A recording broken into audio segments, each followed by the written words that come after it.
چوتھے پارے میں ایک پتھر کا ذکر ہے، یا جس کو پتھر میں کہہ رہا ہوں، ویسے ایک مقام کا ذکر ہے جس کو مقام ابراہیم کہتے ہیں۔ جی ایک حیرت ہوتی ہے، ڈاکٹر صاحب آپ بھی اس میں شامل ہوں گے، حیرت یہ ہوتی ہے کہ جب مکہ فتح ہوتا ہے تو سارے پتھروں کے بت شت جو پتھر تھے وہ اٹھا کے باہر پھینک دیے، اور ایک پتھر جو تھا جس کو مقام ابراہیم کہتے ہیں اس کو صحن کعبہ کے اندر لگا دیا۔ آپ کیا بتاتے ہیں، کیا وجہ تھی؟ مقام ابراہیم وہ عظیم مقدس پتھر ہے کہ جو آج بھی خانہ کعبہ کے پاس موجود ہے،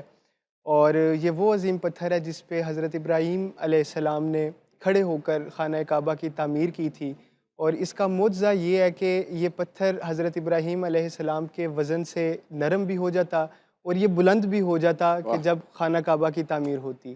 اور یہ آج بھی موجود ہے اور یہ باقی پتھروں سے مختلف ہے۔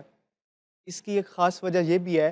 کہ اس پتھر پر کھڑے ہو کے آپ صلی اللہ علیہ وآلہ وسلم نے دعا بھی مانگی تھی، جس وجہ سے یہ پتھر آج بھی دعاؤں کی قبولیت کے لیے مانا جاتا ہے۔ اس پہ دعاؤں کی قبولیت زیادہ ہوتی ہے، تو اس وجہ سے یہ پتھر قابل احترام اور مقدس ہے۔